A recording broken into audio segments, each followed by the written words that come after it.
Hello，大家好，我係 Henry Sir，咁就好高興今日又同大家見面啦。咁今日係10月20號，咁今日呢個 webinar 嘅內容非常之豐富，咁亦都要講快啲啊，如果唔係就都好長篇累贅。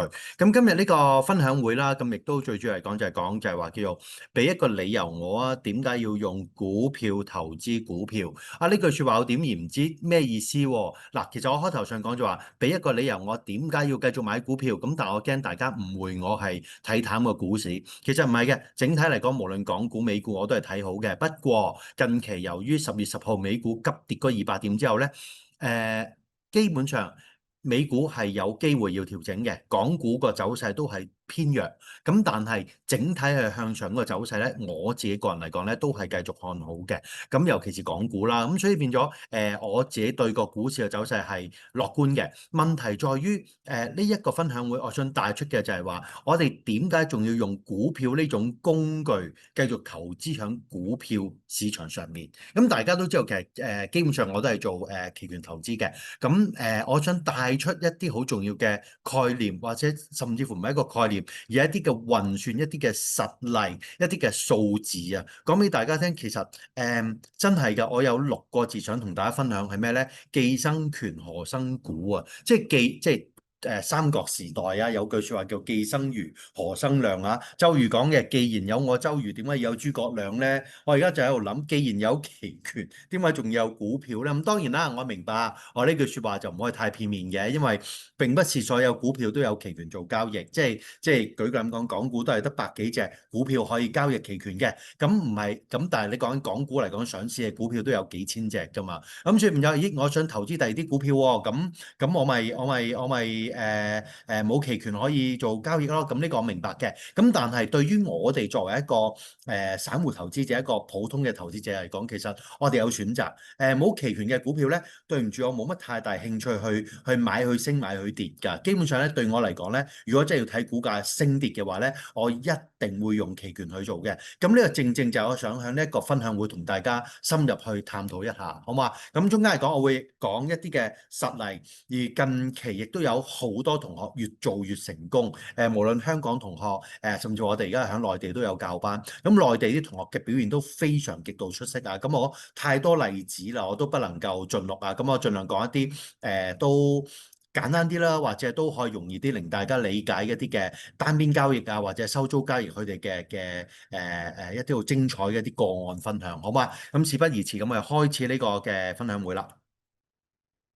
好啦，嗱，咁又頭先講到啦，期權其實本身係衍生工具啊，但係咧，我自己嚟講咧，即係個標的就係股票啦，標的即係究竟佢背後嗰個產品係咩咧？就係股票啦。如果股票期權嘅標的嚟講就係股票啦。好啦，但係其實我自己覺得啊，其實佢嘅功能咧已經非常之闊㗎啦，其實已經超過咗股票本身啊。前提係大家識唔識得點樣運用？咁所以我就出現咗一句説話叫做既生權何生股啊。咁呢句説話打個譬喻嘅啫，咁希望大家都明白啦。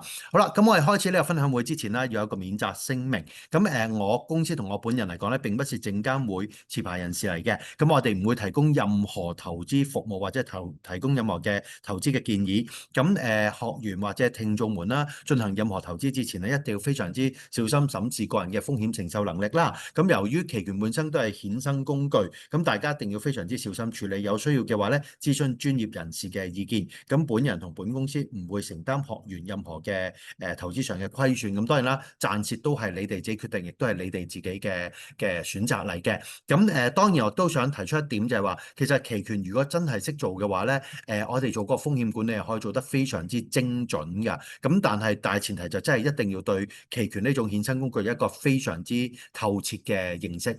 我自己本身我喺2008年開始接觸期權，咁到而家差唔多已經係16、17年嘅時間嚟㗎啦。咁我對期權嘅認識係非常之執着。我嚴格嚟講，即係認識我嘅朋友都知道，基本上我對每一樣嘢都唔好話每一樣嘢，對期權嘅每一樣嘢我都會好深入去理解啦。咁你問得我嘅，我諗99%嘅問題我都 share 到俾你聽，究竟我哋嘅睇法啊，或者嗰個説法嘅來源啊，或者嗰個邏輯係喺邊度？咁期權本身真係一樣係我覺得係易學難精嘅事情。咁但係近呢幾個月我開始都有啲改觀，因為我見有啲同學好勁啊！佢真係跟咗我學咗5個月應該咁講，由佢初上我最基本嘅課程咧，係今年5、6月嘅事情，到而家咧，哇，好勁好勁！佢嘅手法咧係非常之靈巧，亦都對我上堂講嘅咧非常之明白清楚，跟住做出嚟嘅交易咧，我話呢啲已經係一啲係。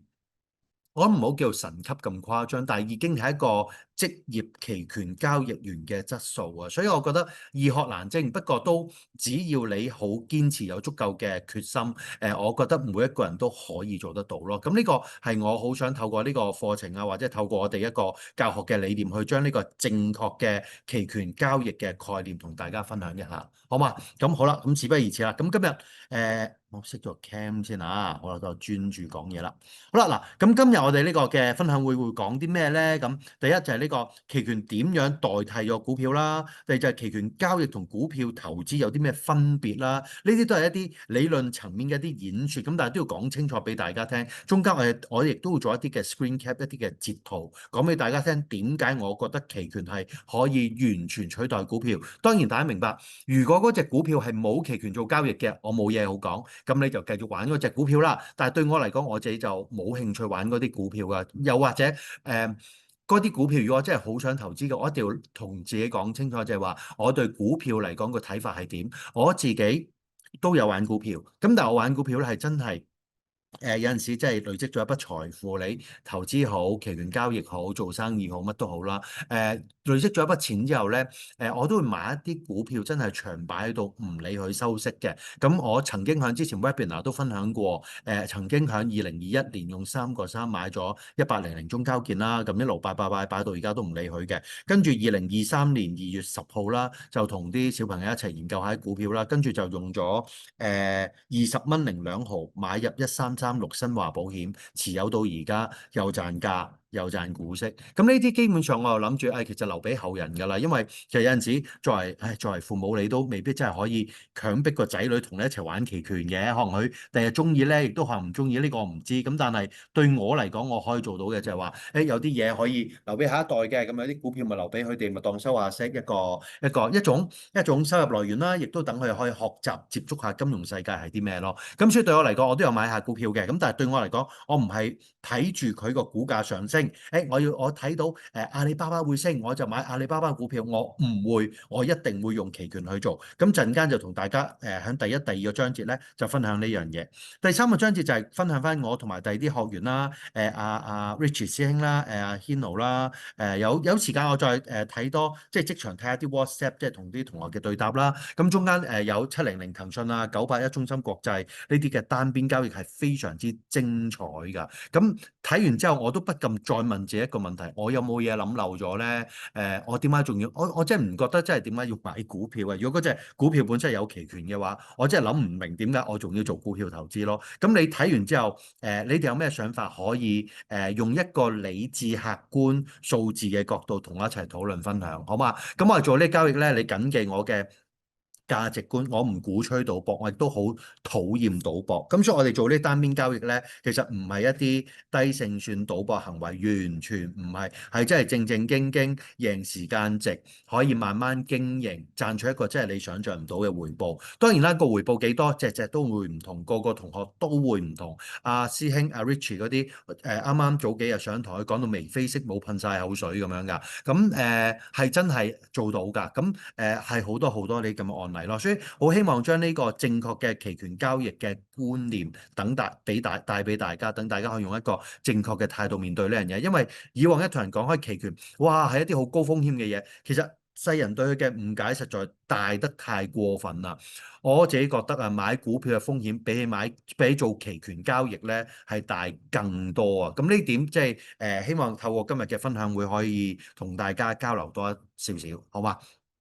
好啦，除此之外，期權收租嗰個嘅記錄又點啦？最近我係輸咗一次咯喎，咁點解輸咧？好明顯就係10月10號嗰一棍啦。咁究竟中間我哋會點樣？整體結果係點咧？下一步係會點應對咧？就係準備係沽住，即係睇住佢跌住嚟收租啊！咁呢部分我哋都會深入去分享一下啦。到最後就我哋嘅課程嘅介紹啦。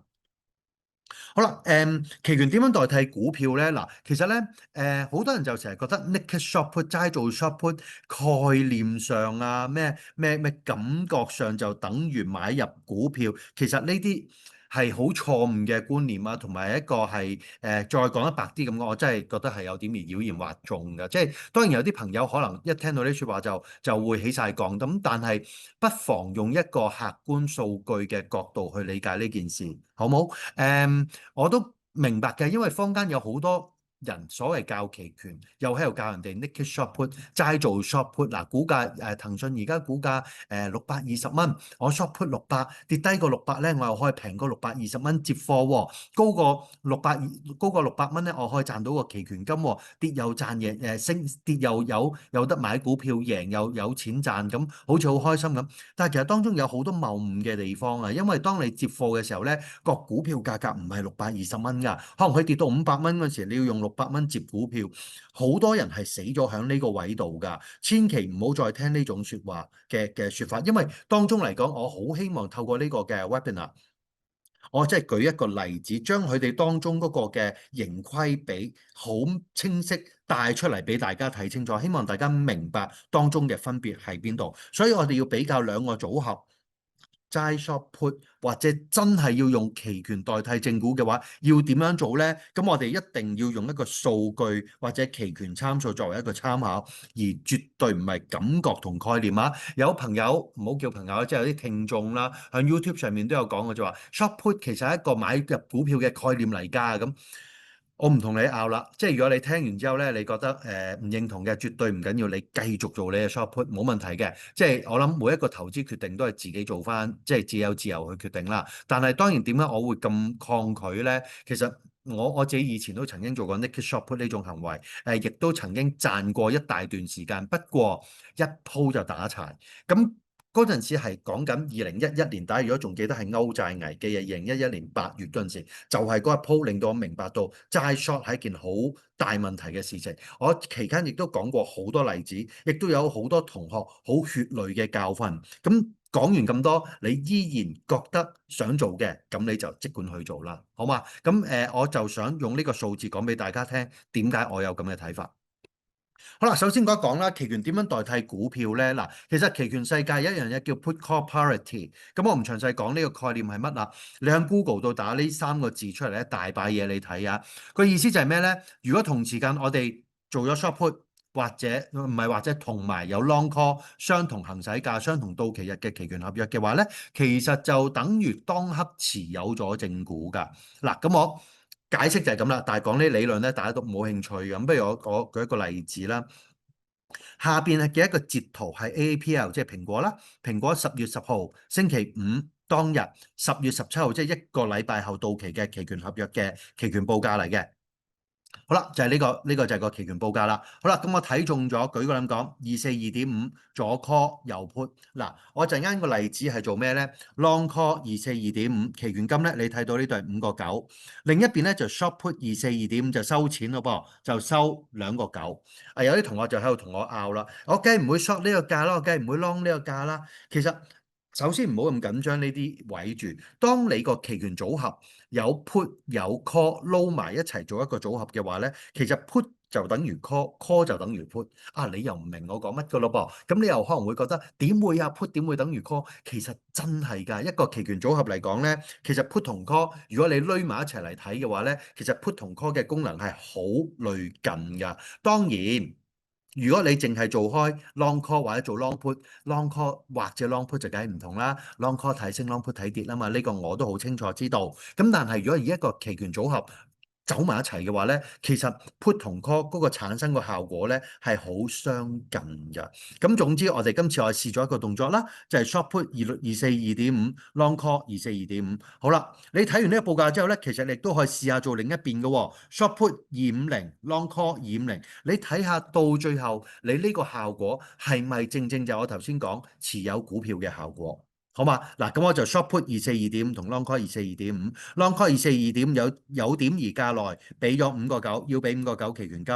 short put 242.5咧就收翻2.9。咁其實我係要淨俾3蚊期權金出嚟嘅。嚟多次，long call 242.5俾5.9，short put 242.5收2.9。嗱，2.91你又當2.9啦。咁所以我淨俾3蚊出嚟。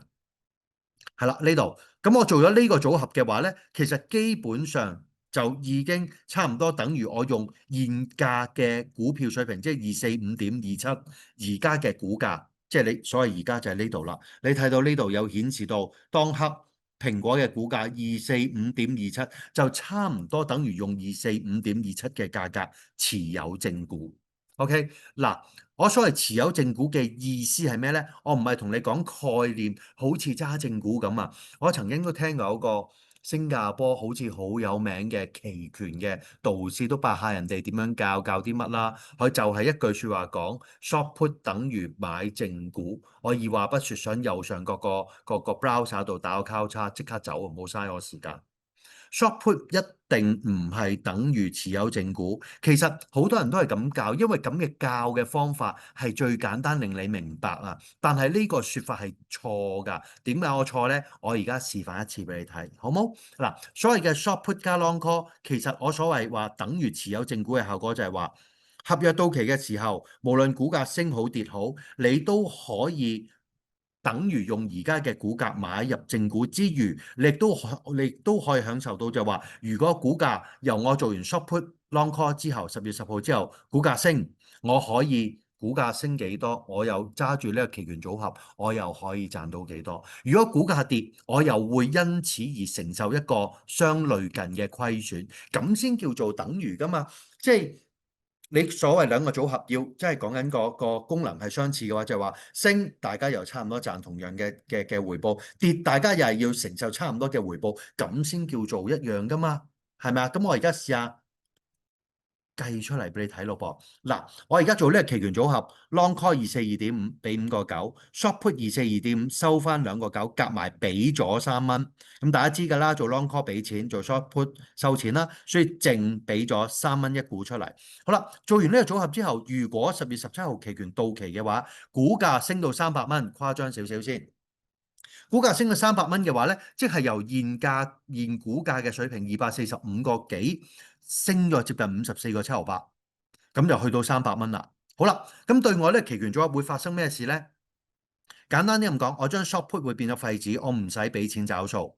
OK，我唔需要再俾錢去平呢張 short put，但係我將 long call 入咗價，而家股價300蚊，我 long call 入咗價，我可以用242.5嘅價錢買入正股，連埋我開倉俾咗嗰3蚊，其實我總共買股票嘅成本就係245.5。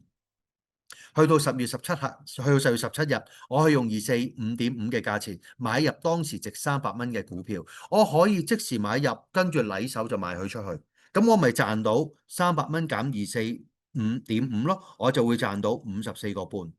我揸住呢個組合，我依然可以行權換股票，然後將股票賣出去。當然亦都可以簡單啲咁講，去到期嗰一日，我唔需要換股票㗎，我將呢張 long call 平倉收翻個價內值都得㗎。咁所以變咗，無論邊一種方法都好，對我嚟講，我賺嘅錢就係54.5，同股價由10月17號升到10月17號300蚊，股價升54.78，其實爭咗2毫零子㗎咋。好接近、好接近嘅一個回報嚟㗎。好啦，如果10月17號股價唔多點升跌，為由245點幾跌咗啲咁多，都係跌咗2毫2，變成245，跌咗2毫2，變成245蚊。好啦。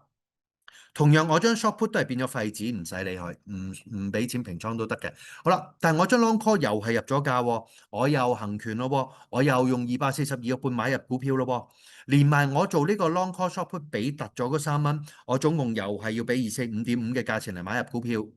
好啦，245.5嘅價錢買入股票，當時股價245，我要輸5毫子。我持有呢個期權組合，到就股價 keep 住245嘅話，我要輸5毫子。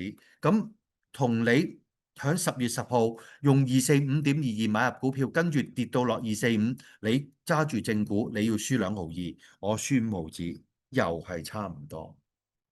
好啦，再望下咯噃。如果10月17號股價急跌嘅話，跌到落200蚊，正股嚟講由245.22跌到落200蚊，總共股價跌咗45.22。好啦，今次到我將 long call 變廢紙，平唔到倉咯，收唔翻錢㗎咯喎。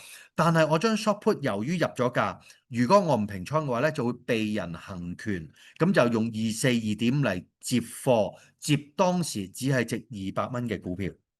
OK，咁由於我要用242.5嘅價錢嚟接貨，再加上當時期權金我俾咗3蚊，所以我接貨成本依然係245.5。但係唔好意思，股價跌到落200蚊，我用245.5嘅價錢買入當時值200蚊嘅東西，我帳面輸咗45.5。OK，嗱，唔好覺得話我接咗股票翻嚟，嘿，遲早會升，遲早係遲早嘅事。我哋一定係要 mark to market。當其時你接貨嗰刻個股價係幾多，計數，贏就贏，輸就輸。OK，所以變咗，如果我咁樣做，股價跌嘅話，我輸45.5，同你10月10號買入股票，跟住跌落200蚊，你輸45.22，其實大家輸嘅錢亦都係好接近㗎。呢個先至係真正持有股票嘅代替品啊嘛。倒翻轉嗱，坊間常常説嘅就話做齋 short put。242.5啲朋友即係聽啲同學講啦，就話誒又做啲 short put 咧，輕微價外少少啦，又未必咁易接到貨，接到咧又再個價低啲咁。好，我當你齋做呢個 short put 收2.9。如果10月17號股價好似頭先咁升上300蚊，股價升50幾蚊，嗱你張 short put 就變咗廢紙，你唔使找數，你接唔到股票翻嚟㗎啦。咁但係你贏嘅錢咧都好嘅，贏咗2.9，但係股價升54.7幾，你贏2.9咯。嗱呢個係一個分別。好啦，做 short put 唯一一個好處係咩呢？就係股價唔多點喐。如果股價唔多點喐，你持有正股嘅話呢，你會輸2毫2。但係呢張 short put 到最後都係變咗廢紙，因為你 short put 242.5到期嗰陣時係245蚊嘅話呢，242.5 put 都係變成一張廢紙，你亦都唔需要接貨，你又賺咗個期權金2.9喎。最正我覺得係呢個情況做 short put。OK，但係問題就係你要承受一個你意想不到嘅風險，就係咩呢？如果股價跌到落200蚊，你就會被行權。如果你唔平倉，你平倉你都要輸錢，被行權你就要接貨，大家都係要輸噶啦。你就要用242.5嘅價錢嚟買入股票。嗱，不過今次做 short put，你收咗2.9嘅期權金，你實際接貨嘅成本係低咗啲嘅，係239.6。不過如果股價真係跌到落200蚊嘅話，你帳面依然係輸39.6。嗱，我自己就會睇啦，股價升得勁啲嘅，你贏嘅就係嗰2.9期權金咯。但係股價跌得金嘅話，你輸嘅錢就係好金嘅，你食到應嘅喎，即係你享受到，你係應該咁講，你享受唔到股價勁升嘅好處，但係你就要承受股價急跌嘅虧損。你唯一可以贏到錢嘅就係中間呢個位，股價唔升唔跌，你嘅感覺就會最舒服。OK，咁但係我曾經喺一個 webinar 都講過，如果你真係要做齋 short put 咧，我情願你做 bull put spread 下邊浪翻個 long put，做嘅張數多啲，咁你反而攞到呢一個效果會更加好啊！即係起碼你唔需要承受一個咁大嘅虧損。咁當然啦，你會好股神上身嘅，有啲人就會覺得，誒，我睇得呢隻股票好嘅，長遠就梗係好㗎啦。有陣時啲嘢咧，你睇一對我梗係恭喜你啦。但係 what if you are wrong？如果你真係錯一次，你 high 晒嘅，甚至乎你揸住呢筆錢可能係你嘅退休金嘅一半或者係全部嘅話，你究竟有冇機會追得翻轉頭咧？即係呢樣嘢，大家真係要好好諗清楚。尤其是年紀越嚟越大嘅時候咧，我哋要不斷問自己一個問題嘅。去到而家呢個階段，你仲可唔可以咁樣輸？嗱，好多時咧，開頭啲朋友學做呢 naked short put 齋 short put 咧，開頭就好戰戰兢兢做1張2張，但係發覺咦贏喎贏喎贏喎贏喎，做下咧，你個戶口咧得嗰10萬蚊咧，就可能做騰訊做 short put 咧，就做5張8張10張又贏喎，再煲落去越煲越大，跟住只要個股價一錯邊發落嚟。你咁多年贏嘅錢係全部一鋪清袋㗎。嗱，呢樣嘢係我見過好多同學喺我面前講到係眼濕濕㗎。咁我真係唔希望呢個古仔再次重現啊，所以我再次將呢個例子講得更清楚。所以記住，你中意做 short put 你可以繼續做，不過麻煩你唔好覺得 short put 等於揸正股。OK，好啦。嗱，只有兩個組合嘅盈虧比接近，我哋先可以話呢兩個做法係類近咯。Short put 加 long call 係真係完全代替到正股咯。但係其實呢個做法我覺得都係笨拙㗎，使咩咁做呢？其實好簡單㗎咋，你真係咁睇好呢隻股票嘅走勢。你再折衷啲嘅做法啦，直頭係 long call 價內就得㗎啦。long call 一張價內期權就睇好個股價，等於持有正股。long put 價內咧就等於沽空正股㗎啦。你咁樣做其實已經好過你 short put 加 long call 添啊。即係咧 short put 加 long call 等於持有正股，我覺得好過你齋做 short put。但係如果你覺得 short put 加 long call 頭先個情況，喂輸起上嚟都係好上身嘅喎，你就做張齋 long call 價內。OK 嗱。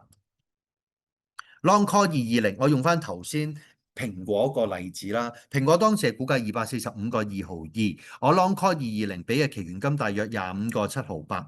咁假設跟住我提出行權，即係當然啦，我提唔提出行權睇下個股價升定唔升嘅啫。個股價一嘢跌落嚟，我梗係唔行權啦。如果我真係個股價之後升上去嘅，我真係想持有股票，你咪行權咯。但係對我嚟講根本都唔需要行權，你平倉收翻股價升為你帶嚟嘅回報已經好足夠㗎啦。而呢個情況，假設我真係提出行權嘅，用220買入股票。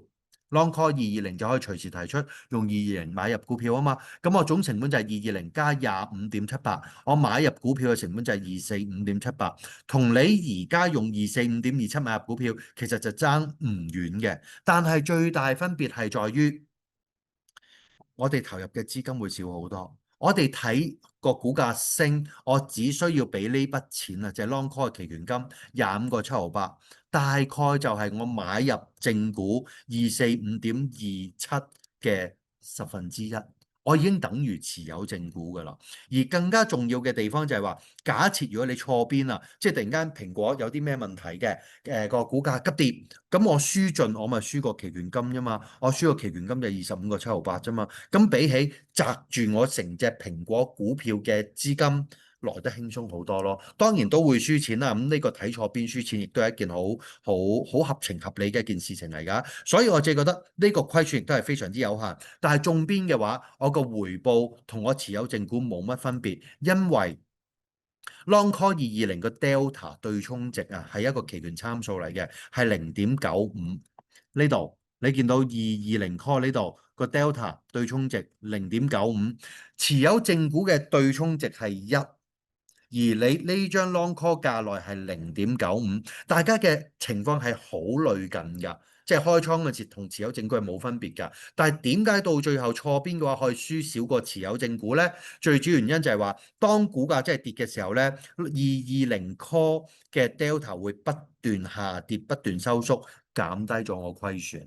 呢個係最主要嘅原因嚟嘅。咁當然啦，中間涉及呢就係期權參數嘅運作，咁我唔喺呢度詳細講啦。但係總之，大家正常理解就係話，我 long call 220，我就有權用220買入股票，有權唔係一個責任。如果到最後股價跌到得返200蚊，我咪放棄呢個權利咯，我輸晒埋個期權金咯。咁但係如果股價跌到落200蚊嘅話，咁你當初245買入股票，你輸45蚊喎。但係對我嚟講，我將期權輸盡嘅就係嗰22.7毫8。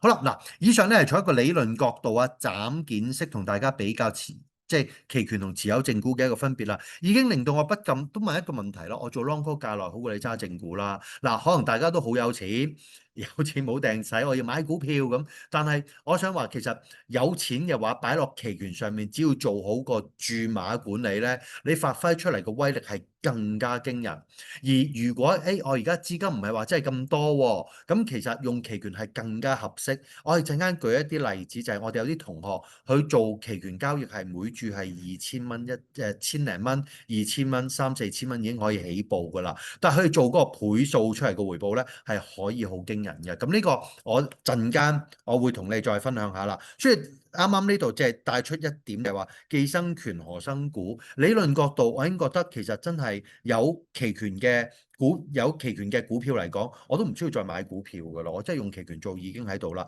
如果我哋再放落去實際動態交易嘅話，會有咩分別呢？咁陣間開始講啦。好啦，嗱，第二個章節咯噃，咁我開始講下股票即係期權嘅交易同股票投資有啲咩分別啦。嗱，投資要賺錢咧，不外乎就係價格嘅升幅啦、低買高賣啦，咁又或者咧定期收取現金流嘅收入。咩意思咧？嗱，例如低價買入股票，跟住佢升咗之後咧，我高價賣出，咁我就賺到呢個價差啦。好啦，又或者咧，所謂嘅穩定現金流就係話，我買入呢個債券，跟住期間就收取呢個債券嘅利息，跟住到期嗰陣時就收翻債券嘅本金啦。咁咧就叫做累積個收租嘅模式啊。咁所以我成日咁講就話，期權其實係一件工具，包含咗兩種功能喺裡面，你識唔識用嘅啫？第一種功能就係低買高賣，即係賺呢個價差；第二種就係呢個收租嘅功效。咁究竟佢同我用股票或者用第二啲工具做有啲咩分別呢？好啦。嗱，我哋講下呢個低買高賣先啦。如果市場出現明顯嘅趨勢，我哋睇到個走勢係靚嘅，係走緊上去嘅，無論係升抑或係升市或係跌市，我哋都可以透過期權進行呢個所謂嘅單邊操作。期權嘅單邊交易咧，係絕對唔係買入 long call 即係做 long call 做 long put 咁簡單啊！做 long call 做 long put 呢啲唔使我教噶啦，你撳個掣落已經做到噶啦。但係問題就係長期做 long call long put 咧，基本上你輸時間值㗎。係咪長期個股價個走勢波幅都咁凌厲，波幅咁大，導致你可以攞到一個咁驚人嘅回報咧？我絕對有保留。我曾經都試過有一段時間係淨係做 long call 做 long put，睇升睇跌，好似好勁咁，畫晒線睇晒圖咁。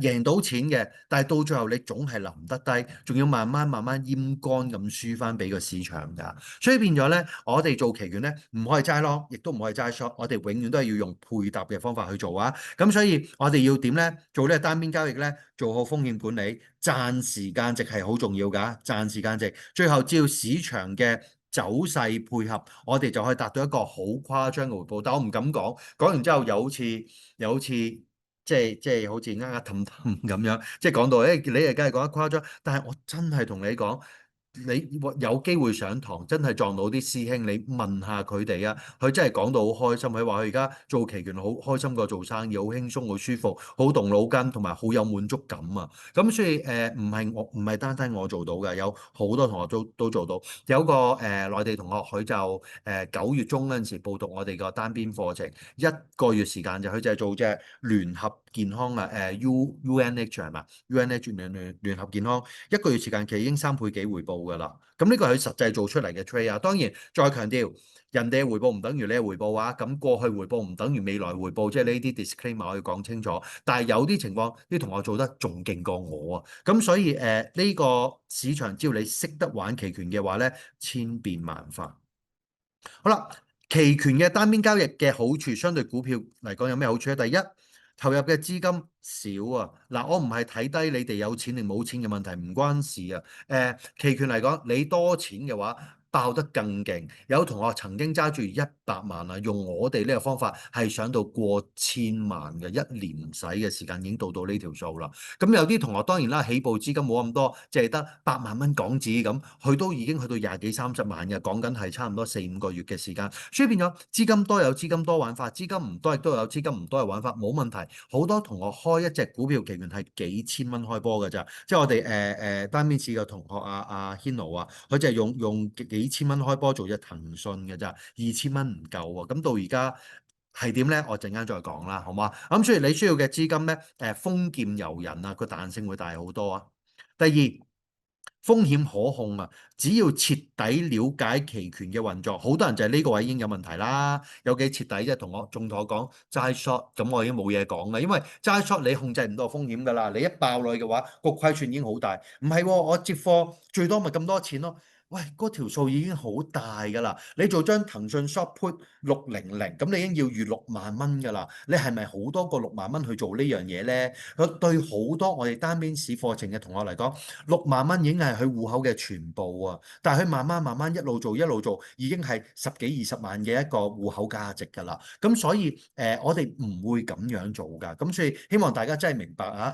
我哋最着重嘅就係風險管理，你一定要好徹底明白期權嘅運作。期權係最佳嘅金融風險管理嘅工具啊！比較之下，如果你今日買入股票，我當今日我620蚊買入騰訊，你一日未賣出隻騰訊呢，你要承受嘅風險就係當初620蚊買入騰訊，即係62,000蚊，呢個就係你要承受嘅風險。你唔知佢幾時會跌翻落嚟噶嘛，係咪？好啦，期權交易完全係唔同噶，期權可以進行我哋所謂嘅 trade management 組合嘅管理啊。我哋可以將當初投入嘅資金啊，亦都係我哋當初願意承受嘅最大嘅風險，不斷透過呢個組合管理，不斷咁減少我哋要承受嘅風險。好多同學幾個星期之後已經將佢哋嗰個交易咧，可能開倉嗰時咧係5,000-6,000蚊、6,000-7,000蚊。Richie 大星 Richie 佢做隻981中心國就係開倉嗰時係6,000-7,000蚊嘅，就最大承受嘅風險。不斷做一啲嘅組合管理，不斷咁管理，慢慢將最大虧損嘅金額會減少，去到而家佢最差嘅情況，佢都係講緊賺緊十幾萬㗎啦已經。咁唔單止佢呢個個案，陣間我又睇下 Hino 個 case 都係做得好好㗎。咁所以其實個交易嘅過程咧，我好着重咧係安心安全啊，唔可以成日喺度擔驚受怕。我哋做人已經好攰㗎啦，翻工啊，面對嘅家庭壓力啊，中年危機，好健康問題，好多嘢你已經好大壓力㗎啦。你仲要兼顧埋呢樣嘢咧，其實係身心俱疲㗎。我哋做 trade 係最要做得安心輕鬆，唔影響你日常生活嘅大前提之下去做嘢。咁呢個先係我哋做呢個期權交易嘅一個最核心嘅價值。好啦，第三亦都係最重要一個重點啊！我哋呢個期權單邊交易嚟講咧，就係話我哋可以隨時增加合約嘅張數，而風險不增加㗎，唔增加，甚至乎係一路控制住個風險，一路增加合約張數。嗱，點解呢樣嘢咁重要咧？如果你一開頭做5張合約，去到最尾都係揸住嗰5張合約，你判市判得幾準確都好喎，判市幾準確都好喎，你贏嘅錢都總係有限嘅。股票投資從來係唔能夠產生到呢個股數嘅槓桿效應出嚟㗎，而期權嚟講咧，我哋個單邊交易嘅嚟講咧，可以喺手風順嘅時候咧，好急速去提升我哋合約嘅張數啊！呢個係個風險冇增加，即係我哋唔係話今日做2張，跟住聽日突然間加20張落去，咁呢個冇意思嘅，因為你風險都增加咗。但我哋一路做落去嘅時候咧，一路將個風險係撳住控制住嘅，咁呢個係一個好難得嘅地方。咁舉個咁講。今日我用600蚊買入騰訊正股，咁無論騰訊之後股價係升定跌幾多都好，咁你嘅回報都只係用呢100股嚟計嘅咋。但係單邊市嘅同學，即係頭先講阿 Hino，佢7月3號做隻騰訊開倉，佢開倉嗰時得4套嘅 calendar spread，即係所謂嘅日曆價差。3個月之後，佢已經去到64套嘅 bull call spread。咁呢個就正正就我所講，就係佢嗰個合約張數不斷咁增加，但係去到3個月之後嘅9月尾10月頭嘅時候，即使騰訊股價走晒樣啦，佢最差嘅回報都係萬幾2萬蚊啊！但係開倉嗰時都係俾咗係2,000蚊唔夠㗎咋。咁我哋陣間再詳細睇一睇佢嘅個案，好嘛？所以變咗增加合約張數咧係一個好關鍵、好關鍵做單邊交易嘅重點嚟㗎。好啦，第二部分咯噃，第二部分就係呢個期權收租又點咧？好啦，頭先講過，期權係可以單邊交易，亦都可以攞嚟收租嘅。好啦，期權係難得有時間值嘅金融產品嚟㗎。咁我哋可以透過咧2張合約嘅時間值收縮速度不一致，從而達到賺時間值嘅目的。嗱，好多人都話，我都用期權收租，但係原來係做齋 short put，或者有啲人好中意做係 short 兩邊啊，指數啊，嗱，呢又係死人嘅行為嚟㗎。我再次強調，今年4月7號星期一，恒指單日跌咗3000點，有位內地同學已經朝頭早7點幾鐘 WeChat 問我呢套嘢要點搞，因為 short put 咗差唔多9張嘅恒指嘅期權，我話冇得搞㗎啦，你舉手投降啦。佢就係嗰9張嘅 short put 都已經冇咗過百萬㗎啦，咁。嗱，當然啦，有啲同學就可能會話，喂，咁佢判市差啫。你唔好遺忘一樣嘢，你都係人，你總會有判斷錯誤嘅時候，會唔會就係判斷錯誤嗰下，亦都係你最重注嗰下呢？咁我哋冇必要承受呢方面嘅壓力同埋痛苦㗎。咁所以我自己係好抗拒嗰啲 naked short 嘅行為啊。咁我哋係有張 short 同埋有張 long 互相配搭咁樣去做嘅。好啦，咁我哋呢個所謂收租意思就係咩呢？即使喺個標的啊。我哋通常攞嚟收租咧，用標普嚟收㗎。個標普價格唔係太大上落嘅話咧，我哋都可以透過兩張期權合約時間值改變嘅速度不一致，從而達到收租嘅效果翻嚟。好啦，相對我哋用期權收租，相對用物業收租嚟講咧，其實有咩好處咧？第一，或者咁講啊，期權收租相對物業收租，期權收租相對債券收息，有咩分別咧？好啦，相對物業收租，期權收租嚟講，投入嘅金額細好多㗎。你用物業收租，你喺香港買一層樓，你冇三幾百萬你都唔使講啦，係咪先？咁但係我哋用期權收租，15,000已經做到一張㗎啦。咁我哋如果即係個市況係順暢嘅話咧，15,000大概收3至4次租到啦。咁個回報啱啱過半年啦，大概一個月係1倍㗎。咁呢個我哋陣間再俾你睇一睇個情況啦，好冇？好啦，操作簡單啦，開倉後幾日後就平倉㗎咋，好鬼死簡單，即係好似仲簡單過打機，我覺得打機仲有啲複雜。市場狀況許可嘅話，一個月頭先講過收租3至4次咁啦，咁輕鬆簡單啦，即係唔會太費神，亦都唔需要捱更抵夜㗎，唔需要搞呢啲咁嘅嘢。好啦，每次收租咧最大虧損嘅金額亦都計算在內。頭先我講15,000已經可以起步收租，最多錯邊咁點啊？就輸嗰15,000咯，最多就係咁啫。咁你買樓收租其實都我唔係話買樓收租唔好，但係涉及嘅資金會龐大少少啦。第二亦都講到就係話期權收租嚟講咧，我哋回報咧係唔需要交稅嘅，但係你買樓收租又要管理費，又要報稅，又要差餉，咁差餉地租，跟住如果你持有第二啲嘅身份 passport 國籍嘅話，你可能仲有第二啲稅收要俾啊，咁呢啲諮詢你哋嘅稅務顧問啦。咁所以我哋即係我作為一個香港人，我揸住嘅就係一本特區護照，咁我要交。我基本上我期權收租係唔使交稅，但係我喺香港買一層樓，我基本上收到嘅稅收都要交稅咯。OK，好啦，咁同埋仲有租務糾紛喎，租務糾紛唔好以為冇喎，即係撞咗一個租霸你又煩，租霸都唔係最煩啦，最驚就係你撞咗一個傻嘅租客，跟住佢向你間屋度燒炭，哇你就仲大鑊。咁所以呢啲就係你要面對問題，但係期權從來都唔需要面對呢個問題，因為你連個對手係邊個你都唔需要知道，你總之負責開倉平倉就已經 OK 啦。好啦，跌市亦都可以收租嘅喎。相反，如果樓價跌嗰陣時，你就買入一層樓去收租啊！嗱，我唔知你收幾耐租，你先可以追翻你樓價嘅跌幅啊！我哋之前個辦公室向星光行，咁我嗰陣時候租咗2個單位嘅，咁有一個單位咧細細地啦，咁俾我落嚟自己研究下期權策略啊，同啲同學做下 coaching 咁啦。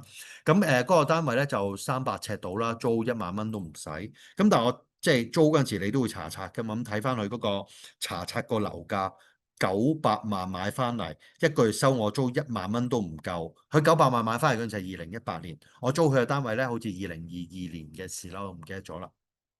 咁我就心諗，你究竟收幾多年嘅租，你先追翻個樓價嘅跌幅咧？而家應該得翻400萬到啦，即係冇咗，即係帳面計冇咗500萬。咁你一年收租12萬，40年就480萬，你收40年啦。咁星光行應該差唔多已經100年歷史嘅，已經成為呢個古蹟文物嚟㗎啦。咁即係呢個就係嗰個風險問題所在啊！我哋用萬零2萬蚊做呢張期權合約，我哋都有輸嘅時候。我最中意就係同你分享我輸錢嘅時候。咁輸邊個位咧？我指埋俾你睇。輸幾多咧？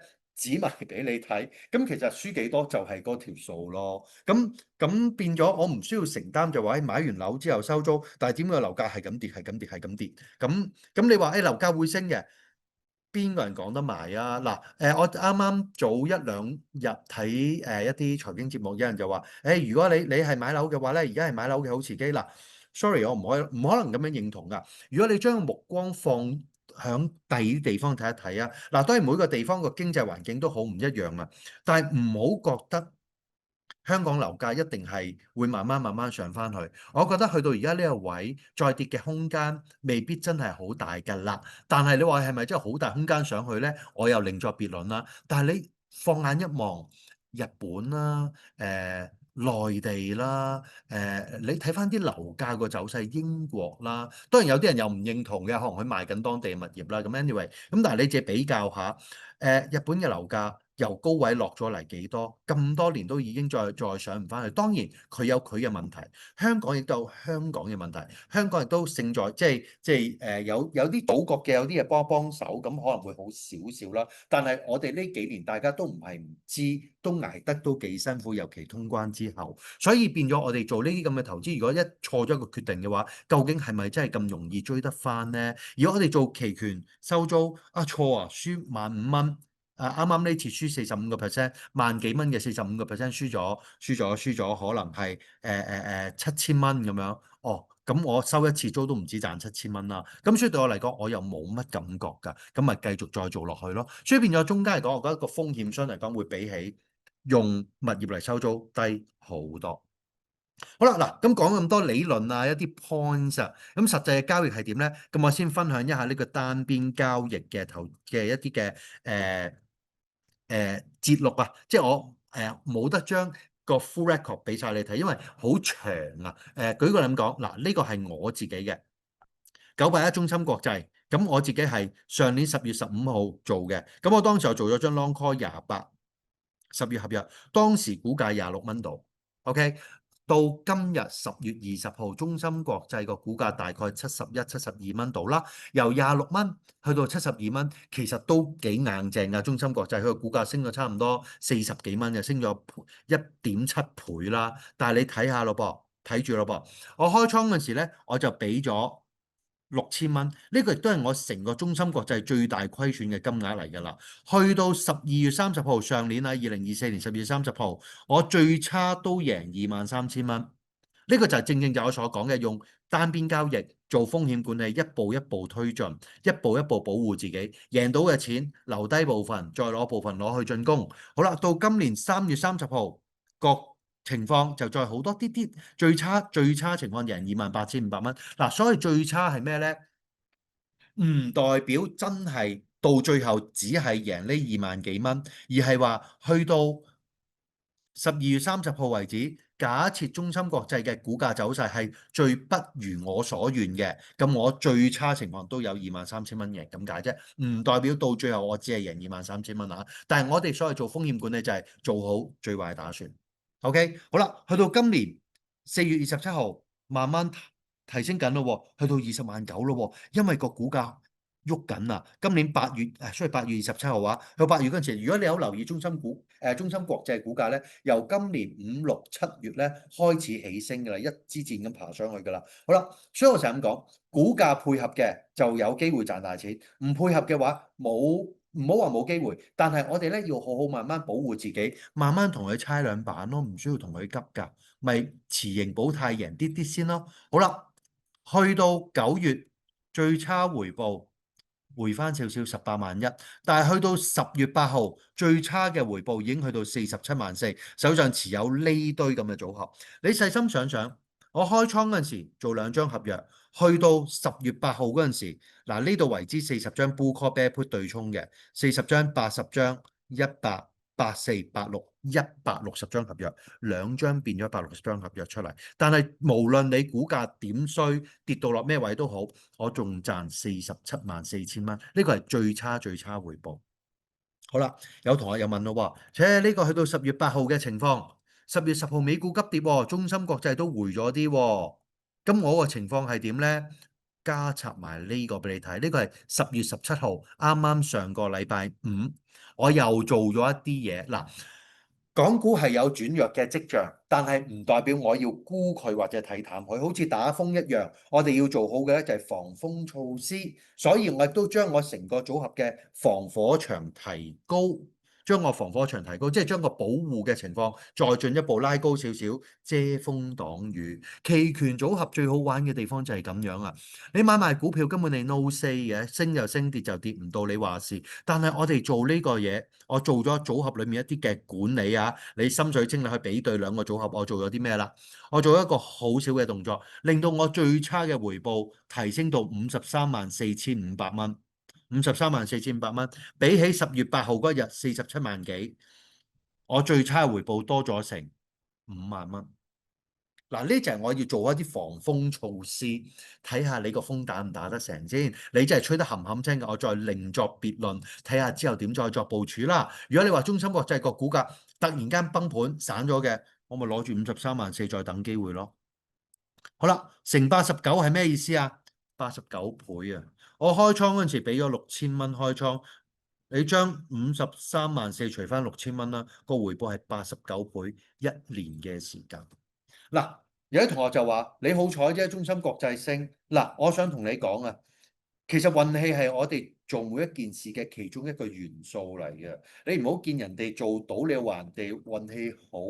喂，如果我運氣勁差嘅話咧，我梗係要輸錢啦。不過我同你講啊，我嘅技能在於我運氣勁差嗰陣時，我輸好少嘅咋。不過你冇技巧嘅時候，你運氣勁差嘅話，你絕對可以輸得好金㗎。所以我就咁講就話，你問我要運氣定要技術？我打死都要運氣，但係問題就唔係我講完話要運氣就有運氣噶嘛，因為你有運氣嘅話，乜都唔使做啦，落去買張六合彩咪得咯。但係問題就係唔係我講完要運氣就有運氣，而係我講完都唔知有冇啊嘛。所以技術、心態呢啲嘢對我嚟講，風險管理係極之重要。當我冇運氣嗰陣時咧，我輸少少，手風唔順嗰陣時輸少少。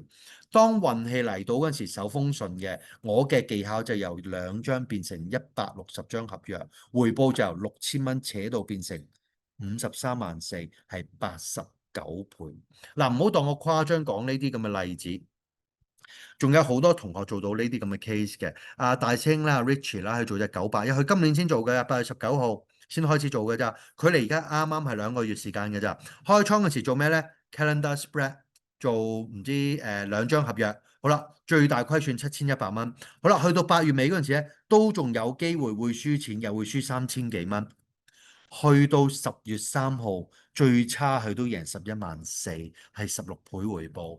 嗱，唔好唔信，你唔信嘅話咧，我邀請我哋嘅同學俾你睇一睇。你睇完之後，你請佢食飯乜都好啊。總之佢哋係做到呢啲咁嘅回報，佢講得好開心，佢覺得好鬆容，因為佢開倉最多都係輸幾千蚊啫嘛。但係真係俾佢捉到嘅個股價配合到嘅話咧，佢發覺個回報係真係好驚人，好驚人。咁當然啦，佢亦都有輸錢嘅時候，輸錢嘅時候咪輸3、4千蚊咯。係輸咗我印象中佢輸咗咩咧？比亞迪啦，輸咗隻中升啦。我印象中呢兩隻啦，美的佢好似有啲贏，即係類似咁咧。因為佢都成日同我交流好多佢嘅戰績啊。咁我記得佢都有輸嘅，但係輸咪輸幾千蚊咯。呢個正正就我哋成個單邊交易最強嘅地方啊！最強嘅風險管理，錯邊或者手風唔順，輸少少，嗰幾隻輸少少。但係中邊嘅話，呢隻2個月11萬幾回報係16倍，去到啱啱禮拜6日上堂，佢都有繼續上堂。佢同我講唔止呢條數啦，已經好開心講到，即係呢種滿足感。其實我嘅滿足感正正嚟自你哋嘅滿足感咯。其實你哋都可以做得好好噶。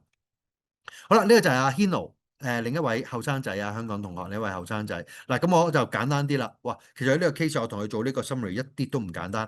喺度7月3號開始做騰訊。好啦，俾咗1932蚊做4張合約，最大虧損就係呢個金額。7月11號係我哋上單邊市課程第一堂，我已經 point out 咗係一套 trade 做得唔好，令到佢最大虧損有機會會輸5000蚊，不過好彩冇輸到。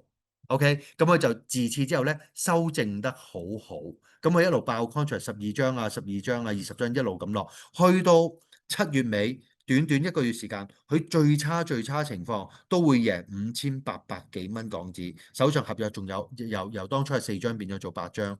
好啦，去到8月，如此類推，最差嘅回報一路咁提升，去到8月尾最差都贏23000幾蚊，2000蚊起步啫喎。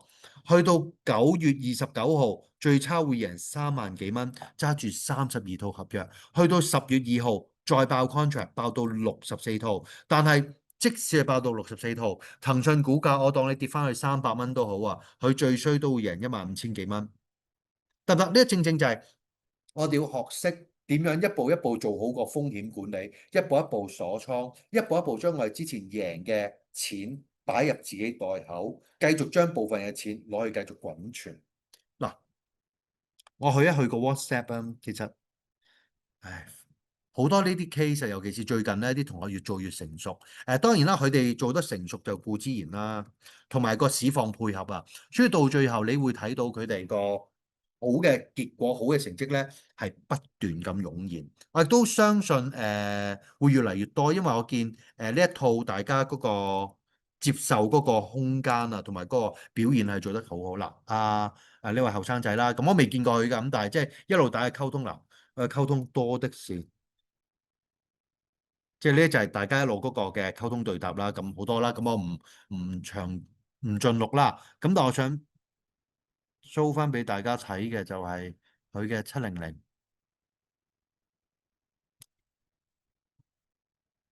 騰訊交易，呢個係8月嘅，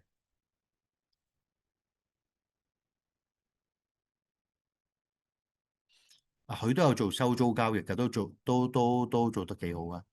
呢個就係個收租交易係啦，咁你唔講住，再碌上去先。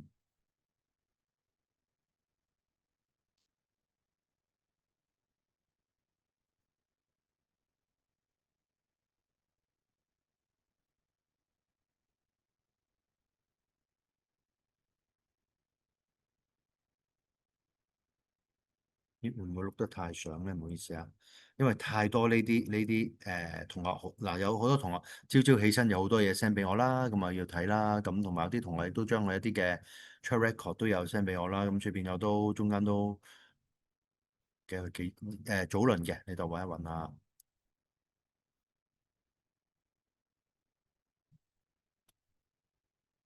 ，9626，即係呢個不理不理啦，佢一路都有做好多 trade，因為後生仔都好俾心機啊，極度欣賞。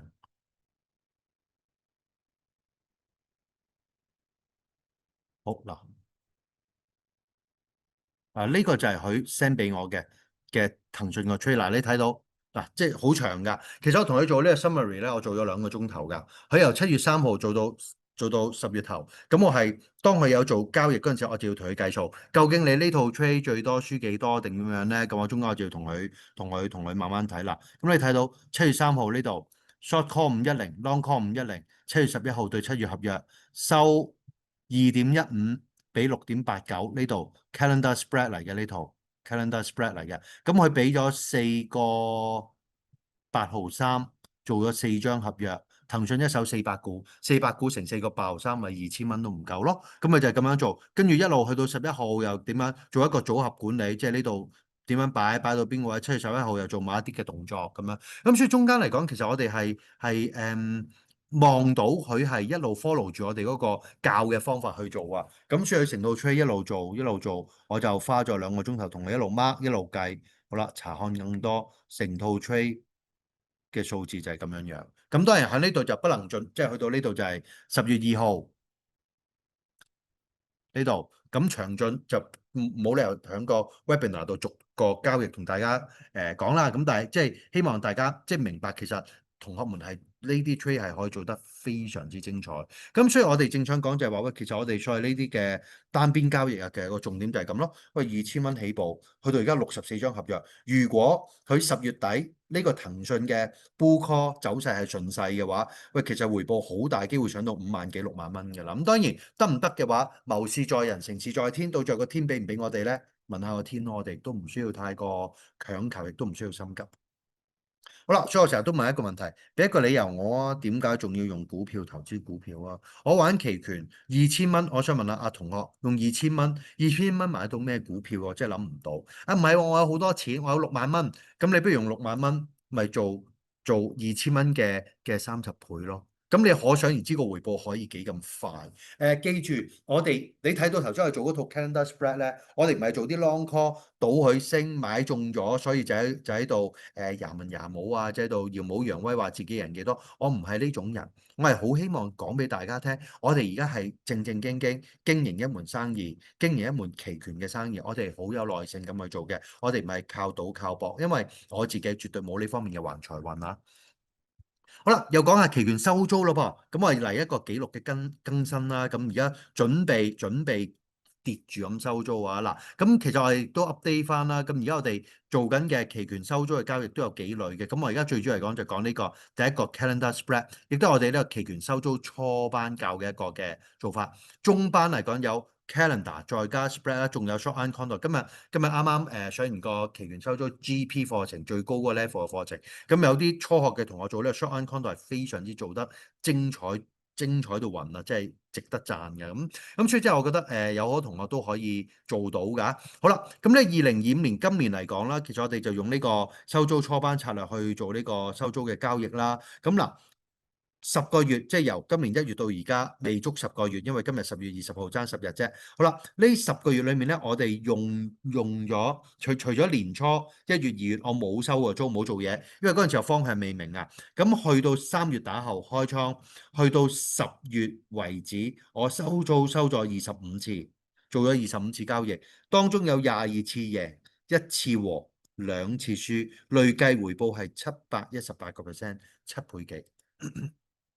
呢度咧3月4號開始做啦，咁俾期權金呢度3月6號平倉收2.38贏27%，如此類推，每一次交易我都記錄低贏輸幾多，咁呢段就係贏得多嘅。點解呢？因為個市場急跌啊，特朗普先生公布呢個貿易戰，咁令到個引伸波幅扯高，我做呢期權收租咧係最正就係窩漲窩係最理想嘅，但係我亦都輸咗一轉就係呢一下。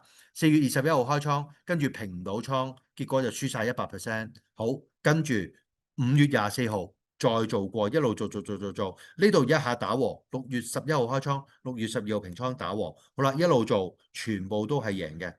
全部都係贏嘅，咁全部係呢啲有晒 screen cap 㗎，即係有 join 我哋嗰個收租群組嘅同學都會睇到每一次交易我有 screen cap 幾錢做，邊日做幾點鐘做咩行使價，全部齊晒嘅。好啦，去到9月20開倉，9月30平倉，咁又贏咗18%咁，跟住30號再開倉，3號平倉又贏咗38%。好啦。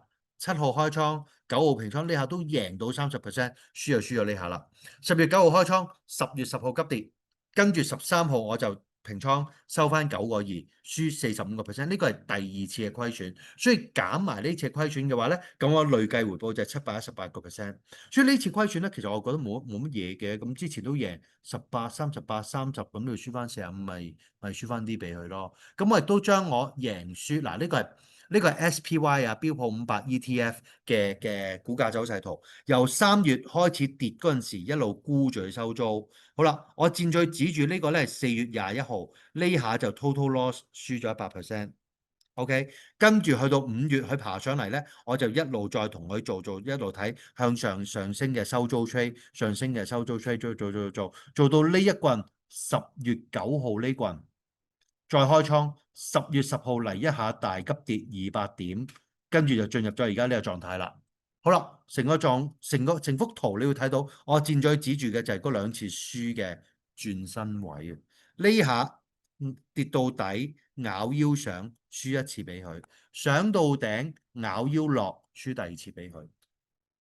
抵唔抵輸？抵輸有得。嗱，我成日咁講，我冇能力捉到啲最高最低位㗎。我已經堅持講咗好多次，我冇咁嘅能力做到呢件事。我做到呢件事嘅話，我已經係一個神級嘅唔係人嚟㗎，係神嚟㗎啦。咁但係我唔係神啊，我只係一個好普通嘅投資者，所以變咗中間我只係順勢而為，慢慢做，慢慢收租，就攞到呢7倍回報。試想想，我至少好簡單，用舉個咁講10萬蚊去收租。咁我呢一年，我當我而家收夠租嘅收工，我賺70萬，70萬，即係等於除翻開12個月，因為雖然我唔係每個月收，但係你當我除開12個月啦，我每個月差唔多6萬幾蚊。你如果想喺香港地有個物業收到6萬幾蚊租嘅話，我諗你差唔多嗰個物業嘅價格都要有睇下先，6萬幾蚊租，一年70幾萬除翻。哇！七十幾萬除嗱，而家你用豪宅嘅價算嚟嘅價格嚟計算啦，咁你大概需要有嗰個物業嘅價值啊，大概3000零萬到啦，得唔得？但我用10萬蚊已經做到呢樣嘢。如果我錯咗嘅話，你輸咪輸10萬蚊俾你咯。咁我咪再用另一個10萬繼續再做咯。我哋做成個過程咧，我哋唔係賭博，我哋係贏時間值，真係好似收租咁樣嘅啫。所以你又講俾我聽啦，點解我唔用期權嚟收租咧？即係當然啦，有陣時我成日都咁講，我唔知我嘅下一代，我嘅仔女會唔會學識我呢套嘢，想唔想學？咁所以變咗都有啲第二啲嘅投資工具分散下個風險啦。咁呢個我覺得係 OK 嘅。又或者有朝一日突然間我腦筋痴呆、認知障礙咁樣，再唔識用期權嚟收租啦。咁我都有啲物業俾佢哋落嚟收下租，咁大家下半生唔使憂。咁呢個我覺得都需要做嘅。呢個亦都係diversify，即係分散個風險。但係如果以我今日嘅能力嚟講，正常地我一定會用呢個方法繼續去收租。當我呢度一路一路賺得越嚟越多錢嘅時候咧，我都會將部分嘅資金擺喺第二啲嘅投資工具，擺喺一啲收息嘅股票，慢慢收下息，擺喺物業上面收下租。但係個 seeding funds 最重要嘅投資工具對我嚟講，一定係期權。OK，呢個就係我哋今年啊，即係去到而家10月為止啦。咁下半場係點？咁慢慢再睇我表演啦，或者睇我點樣輸翻啲俾佢啦。咁呢個我覺得冇問題嘅，有贏有輸。好啦，去到呢度差唔多啦。咁我去到一個課程嘅介紹啦。嗱，咁其實我哋就都一如以往啦，我哋分兩部分啦，有理論嘅課程啦，實際操作嘅課程啦。好啦，咁下半年其實而家去到10月啦，我哋11月、12月我哋有好多課程嘅日期都出咗㗎啦。SDU 課程亦都係我哋一個最核心嘅一個理論課程，就係由2021年推出嘅。咁我哋又真係正正經經用4個月時間，慢慢教曉你期權嘅操作係點。呢4個月時間，大家係好多機會有交流啊，教得深入啲啊。頭先講嗰啲咩期權參數啊，嗰啲跨期組合 calendar spread 啊，係啲咩啊？嗰啲 bull call bear put 又係啲咩啊？期權嘅運作啊，全部都會喺呢個課程裡面咧，逐步逐步教識你哋嘅。咁因為有啲朋友係好想好正經學好一樣嘢先做投資，咁呢個 SDU 課程係非常之適合嗰啲好想學好呢樣嘢，打穩基礎，又或者係期權初哥都好啱報讀呢個 SDU 課程。好啦，SDU 課程咧，咁我哋就11月會再開班嘅。啱啱10月嗰班咧就10月19號，尋日已經完成咗啦。11月15號啦，22號開頭2堂啦。我哋分4個月嘅，11月係第一個月，第一個月上2堂，15同埋22號。OK，教咩咧？就教 spread 嘅運算、結算啊、提早備行使會發生咩事啦。咁咧就係11月嘅課程啦。好啦，12月16同埋所以12月6號、13號同埋14號3日啦，就係上12月嘅課程，總共有3日。咁會教一啲簡單嘅技術分析啦，covered call 係啲咩東西啦，protective put 啦，caller 係啲咩啦，同埋會教你點樣揾一啲嘅期權移動成交啦，同埋一啲嘅數據分析。咁我哋呢度就會上3堂嘅。好啦，當年我哋都揾到啦，就係呢隻金山軟件啊，3888金山軟件，2015年10年前㗎啦。當時嚟講，你睇到咧3月20號啊，當日有人做呢個6月嘅17個半 call，當日股價18個幾，加倉加咗1800張合約，跟住去到呢度，去到下低呢度五月嘅時候，係都將呢個 call 離場，即係將呢個17個半 call。離場，當時嘅股價咧已經升到31個幾啊！嗱，你睇翻佢入場嘅資金咧，呢度顯示咗出嚟係300幾萬，離場嗰陣時咧係2600幾萬，9倍，呢就叫期權異動成交。好啦，入場嗰陣時呢個係金山軟件啊，2015年金山軟件嗰幅圖，入場嗰陣時係呢一個位入場嘅，入完場之後離場咧係呢支棍離場，呢支得唔得？低入最高位走噶，好精彩走得。咁咧就係期權異動成交啊，捉到好多呢咁嘅 signal 㗎。好啦，跟住到明年2026年1月10號、17號同埋24號，咁教一啲係較為複雜嘅係咩咧？期權參數 Greece 即係頭先啲 Delta、Gamma、Vega 嗰啲咁嘅嘢啦，引伸波幅嘅運用啦，同埋一啲跨期嘅 Calendar Spread、Diagonal Spread 嘅一啲嘅運算啊，咁呢個亦都係一個好重要嘅課程啦。9月啦、10月。所以呢個月份錯咗，唔好意思啊。1月份啊，呢個係1月份啊，改咗呢度未改呢度，呢個係1月份嘅課程，呢度係2月份嘅課程，唔好意思未改啊呢度。好啦，2026年2月7號、8號、27、28、4日。咁呢4日上嘅課程更加精彩，講咩咧？就係期權嘅鎖倉有9種方法做鎖倉嘅。甚至乎我哋會教一啲再深入啲嘅期權策略啦，同埋最重要咧就係注碼管理。尋日我哋上堂就係啱啱講 SDU 最後一堂，就係講呢個注碼管理，就係話除咗你要 micro 微觀管理你嘅期權組合之外，你亦都需要學識宏觀管理你成個戶口啊。咁期權最要小心就係呢一個位，因為期權本身個槓桿唔細嘅，所以變咗如果個槓桿你處理得唔好嘅話咧，你好有可能就係喺 over trade 呢件事情上面出咗事。好啦，咁呢2個月講到咁勁，係有啲咩咧？嗱，頭先我講 UNH 啊，同學啊，做嗰個 UNH 呢個聯合醫療呢個 case。嗱，我括住呢個 trade 你留意咯噃。好啦，9月24號佢做咗呢套我哋叫 diagonal spread，跟住10月2號將呢套 diagonal spread 嘅 short call 透過呢個 long call 平咗倉，再補張 short call 357.5，形成個組合咧 long call 32.5，short call 357.5，係10月10號到期嘅 bull call spread。佢持有呢套 bull call spread 俾1.61，再收翻2蚊，即係簡單咁講。呢個咧呢位同學啊叫 JY 啊，咁佢做得好，佢做呢隻 UNH 一個股價走勢咧係睇好嘅。好啦。佢睇好嘅意思係咩咧？佢係淨咗0.39，嗱，美股100股一手，即係落咗袋39蚊美金，0.39乘100。如果做一張合約就39蚊美金，落咗袋39蚊美金。好啦，就持有 long call 352.5同埋 short call 357.5。識玩期權嘅朋友都知道呢套係一套 bull call spread。OK，好啦，嘅意思係咩咧？如果10月10號股價高過357.5咧，佢總共會賺539蚊美金一張合約計。如果股價到就低於352點咧，佢都賺39蚊美金，點玩都贏。OK，咁當然，所以我成日咁講，如果你資金雄厚嘅，你唔係做一張嘅，咁你做10張嘅咪5000幾美金同390蚊美金咯。最緊要你識得用咁嘅方法去轉換你嘅組合，而呢個做法。正就係我哋響第3個月，即係明年1月教嗰個跨期組合裏面，會教你點樣去做。好啦，未完嘅喎。嗱，雖然股價最後未能升穿357.5，但係關鍵嗱都係阿 JY 啊去做一樣嘢係咩咧？10月9號做 long put 鎖倉，呢個就係我哋第4個月會教嘅，就係用呢個對沖嘅方法做一個鎖倉。佢加咗個 long put 357.5。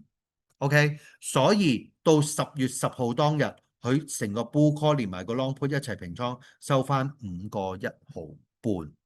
OK，嗱，你睇翻呢個就係當日 UNH 嘅股價圖，你睇到呢度10月10號個收市價，呢度收盤價升唔穿357.5㗎，即係354點幾啊。354點幾，但係因為佢做咗呢個 long put，所以到最後佢收翻係5.1毫幾。嗱，佢正3.9，跟住俾咗2.5毫半做對沖，正1.4，跟住再收翻5.15，贏咗5.29，即係529蚊美金一張。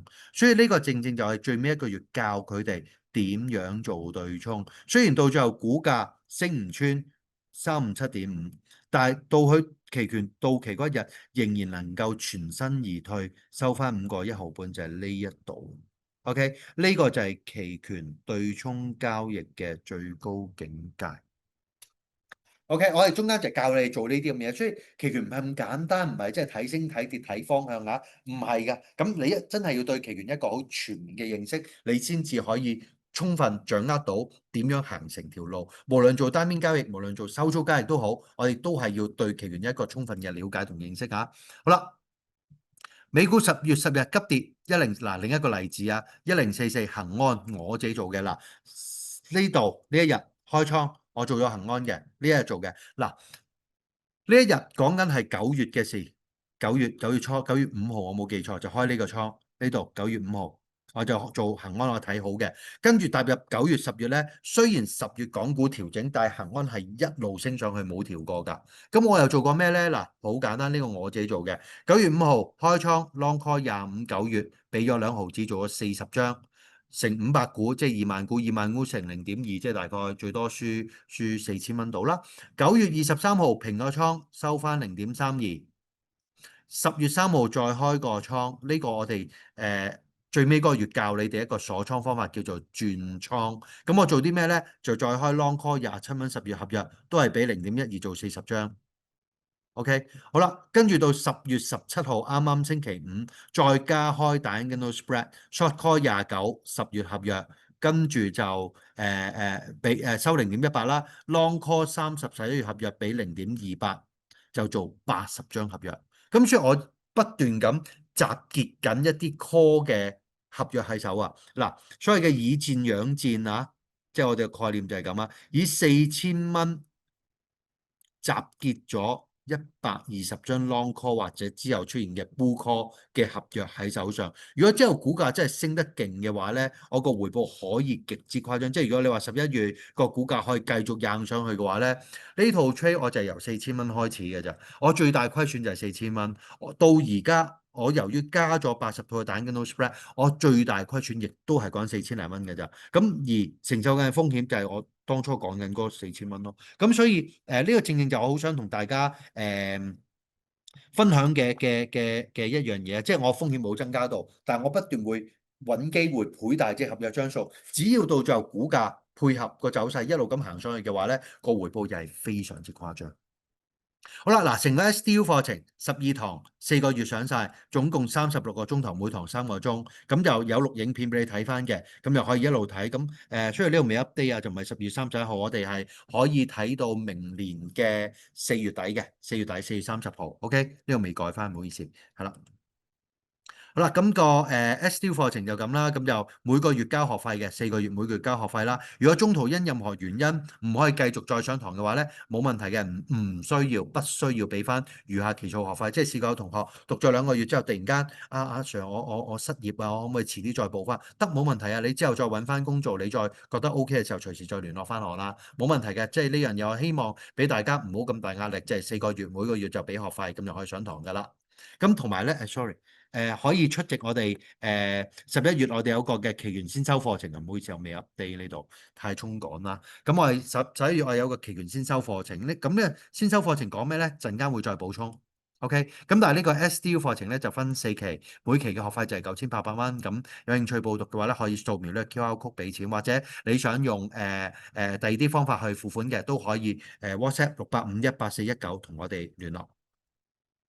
好啦，頭先講報讀 SDU 課程嘅就可以出席呢個期權先修課程。呢個先修課程係咩咧？就係嗱，我哋 YouTube 上面有31段教學短片，歡迎你哋免費隨時收看，睇到你明為止。有啲同學睇3次4次嘅，冇問題嘅，隨便睇。好啦，睇完之後啦，咁但係下一步要點咧？你睇完，你理論上明白咗多少少嘢，但係到你落盤啊、開戶啊、期權鏈要點樣理解咧，總係有啲距離啊，會驚地啊，即係唔知下一步要點樣做。咁呢先修課程最主要目的咧，就係希望令到你哋對於實際期權嘅操作、戶口嘅運作有多少少嘅認識。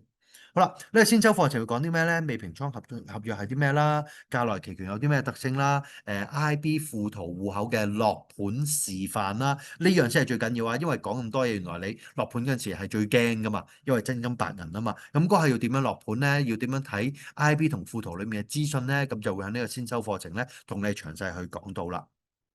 咁呢個課程咧，咁我哋上堂嘅日期咧就係呢度啱啦，11月8號同埋11月9號連續2日，星期六、星期日嘅。咁呢個課程咧，線上線下都上得堂。嗱，頭先 SDU 課程都係嘅，線上線下都可以上堂。理論課程我好希望同大家見多啲面啊。咁你可以線下就線下啦。如果你身處海外嘅，線上就線上啦。咁如果你話有啲情況我要翻工，有啲情況我可以嚟上堂喎。有啲線上，有啲線下都得，甚至乎有陣時上堂嘅時候，唔得，我連線上都唔出席唔到喎，咁仲簡單，你睇翻錄影就得㗎啦。咁呢個先修課程我哋都係有錄影嘅，上堂時間7點到10點，呢個課程學費係最抵玩嘅1288蚊，咁等你哋可以初步接觸下我，初步接觸下期權嘅操作，好嗎？好啦，咁亦都可以掃描呢個 QR code 付款報名啦。咁同樣想用第二啲方法去付款嘅，咁可以 WhatsApp 685-18419同我哋聯絡。好啦，嗱，咁呢邊咧就開始仲有一啲實操喎、實際操作嘅課程咯噃，藍色字嘅咯噃。呢啲實際操作課程我哋有兩個，暫時期權單邊市課程同埋期權收租課程，就係正正頭先我哋呢個分享會同大家講嘅概念。期權單邊市課程咧係好實戰嘅，你一定要有翻少少交易經驗先，即係你唔好即係期權太過小白就嚟報呢個單邊市課程，我驚你會好辛苦。好多同學係上完個 SDU 課程咧，就真係報呢個單邊市課程㗎啦，即係佢哋都有個基礎咯噃。喂，咁我想喺單邊市上邊，我想發揮下咁得唔得咧？係絕對可以嘅。咁我哋呢個單邊市課程咧，實戰為主，就唔會講咁多理論上嘅東西㗎啦。咁亦都會上堂之前咧有16段嘅錄影片俾你先預覽睇一睇，學習咗先嘅。咁呢16段嘅影片包括咩咧？開戶有啲咩要準備啊？期權戶口嘅操作啊，技術分析啊，spread。Canada spread、diagonal spread 嘅運算啊，點樣做對沖啊，同埋有啲嘅個案分享啊，組合嘅盈虧計算啊，結算安排啊，提早備行使會係點樣樣咧？呢16段影片就會同你哋慢慢詳細講翻啦。好啦，跟住我哋咧就會有呢個港股期權嘅實時工作坊啊，逢星期二、星期五由7月到12月。7月到12月，今年7月到12月，我日逢星期二、星期五1點鐘到4點鐘有呢個港股期權實時嘅工作坊，我會係開住部電腦線上面同大家講，有啲咩港股期權我會做啲乜嘢組合管理嘅，咁你實時就會睇到噶啦。呢個實時工作坊都會有錄影片可以睇7日。OK，咁當然啦，有啲同學就話：而家已經10月噶咯喎，你7月到12月，我咪得翻3個月咯，唔需要擔心，我哋有個插班嘅安排，陣間會同你哋講嘅。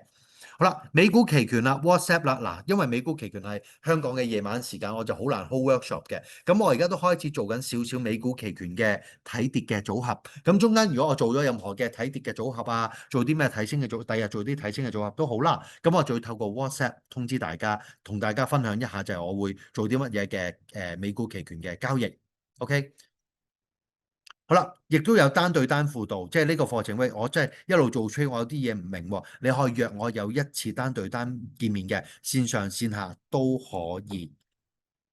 除咗呢堆嘢之外咧，仲會有堂上嘅。嗱，今日已經係10月20號，10月10號上咗堂啦，下一堂係24號，再之後11月7、11月21、12月5同埋10月19，即係仲剩低1、2、3、4、5，仲有5堂。OK，總共係有11堂嘅，不過我已經完成咗6堂啦，仲有5堂剩。咁呢上堂咧就係都有錄影片可以俾你重溫翻啦。咁係全線上進行，見唔到真人嘅，全線上進行。咁又上堂時間都係夜晚黑7點到10點鐘。OK，線上進行咁你留意翻啦。咁呢個就係個課程學費，唔係課程個日期啦，都係呢個日期啦。課程學費就係43800，咁就第一次報讀嘅43800。有啲同學已經係讀咗第 N 次㗎啦，因為我哋每半年開一次嘅，到佢下一次再報讀嘅時候咧，咁佢就可以用一個優惠價9800蚊再讀下一個半年。即係舉個咁講，有同學上年。唔係上年，今年1月到6月已經上咗啦，43800俾咗錢上咗啦，跟住佢7月想再報喎，咁就俾9800就得㗎啦。點解佢又想再報咧？因為第一佢可以再溫故知新上翻嗰11堂啦，第二佢可以參與呢個港股期權嘅工作坊，第三如果美股期權有任何交易咧，佢都會收到通知。所以其實有啲同學已經係 keep 住 join 咗好幾次㗎啦。咁呢個亦都係舊生先可以享有嘅一個嘅福利嚟嘅。好啦，咁同埋啦，頭先講到啦，就有一個插班嘅安排。如果你話喂而家先再插班，我咪得翻一半咯，唔需要擔心嗱。如果而家插班報讀嘅話咧，由而家上堂工作坊全部嘢就由而家去到12月之後1月到6月再從頭上過，唔需要再俾錢啦。所以變咗你而家插班嘅話咧，道理上差唔多係有8個半月嘅時間俾你出席㗎，咁而之前嘅課程啊，即係之前上咗嗰6堂嘅課程咧，都可以睇翻錄影嘅。OK，咁所以變咗係絕對冇損失，反而仲有賺突就真啦。咁但係我又好希望鼓勵大家盡量去參與呢個單邊市課程啦，因為個市場已經行緊㗎啦，唔好白白浪費咗呢個機會。呢個就係個報讀課程嗰個付款個 QR code 啦，咁可以掃描呢個 QR code 付款就得啦。咁又或者去 WhatsApp 我哋同我哋聯絡，了解多少少詳情。好啦，另外第二個實際操作課程就係期權收租課程啦。嗱，我哋期權收租課程咧分咗3個 level 嘅。第一個就係期權收租初班。頭先你見到2025年嗰個收租嗰個記錄咧，就用呢個收租初班嘅方法嚟做嘅，線上進行1天課程。咁嚟緊上堂係11月4號，課程學費係4800蚊，線上進行嘅7點到10點一日課。教你咩咧？教你用 Calendar Spread 去收租，簡單感受期權收租嘅效果，同埋咧完成課程之後咧，我會分享我做嘅期權收租交易1個月嘅時間。第二個課程就係中班啦，中班咧就接住11月11同11月14號會上堂嘅，都係夜晚7點到10點鐘啦。課程學費就8800蚊。咁呢個課程咧，中班又教啲咩咧？再進加一步啦，就係 Calendar Spread 加呢個普通嘅 Spread，點樣用一個穩陣嘅方法繼續去收租。OK，同埋都會教你點樣用呢個方法咧，捕捉美股財報前夕啊！財報即係發布財務報表，咁佢發布財務報表前夕個引伸波幅會好高嘅喎。我哋又點樣透過呢個策略嚟收租咧？呢就係中班策略教嘅嘢啦。好啦，仲有一個叫期權收租 GP 課程，所以 GP 就係 Geometric Progression，會教你哋用一啲期權收租頭先嘅中班策略啦，同埋會教你用一啲 Short Iron Condor 嘅方法啦，教你哋點樣去倍大你嗰個收租合約嘅張數嘅。咁主要嚟講，我哋都係用標普500指數嚟做啦，教你用 Short Iron Condor 嚟做啦。亦都會講俾你聽個 geometric progression 嗰個嘅特性要點樣去配合去做嘅。咁我亦都會同你分享，即係我哋如果做呢啲，即係我自己個人做呢啲期權收租 GP 嘅交易咧，亦都會將呢啲 trade 同你做一個 sharing 嘅1個月時間。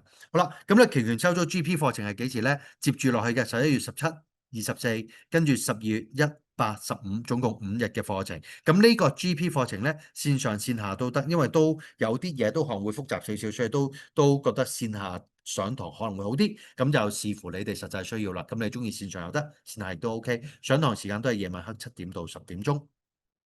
好啦，咁呢個 GP 課程就5日課程啦，都有一個單對單嘅 coaching，同埋個課程學費就係24800，就一次過付款嘅。好啦，如果3個課程即係初班、中班同 GP 課程一齊報讀，原本係38000幾蚊嘅，咁而家就可以用一個優惠價33800就可以報讀啦。如果有啲怪碼亂碼出現咗，如果之前完成咗 SDU 課程啊或者單邊試課程嘅話咧，咁係可以用一個優惠價24800去報讀我哋呢個整個期權收租課程系列。OK，咁呢就係一啲嘅少少嘅課程優惠。好啦，去到呢度就係一個 summary 啦。初班、中班、GP 課程上堂日期11月4號、11月11、14，呢度就係11月17、24，跟住12月1、8、15。咁上堂時間就7點到10點。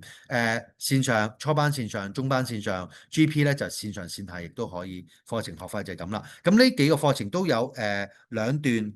2段、1段同3段嘅視頻發俾你哋去做一個事前一個嘅學習嘅。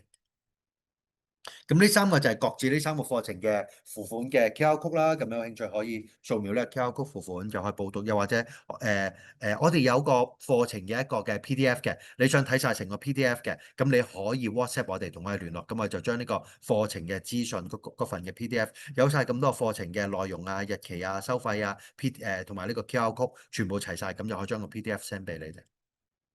嗱，咁呢個就係嗰個優惠啦，用33800報讀整個期權收租課程系列嘅，咁就掃描呢個 QR code 啦。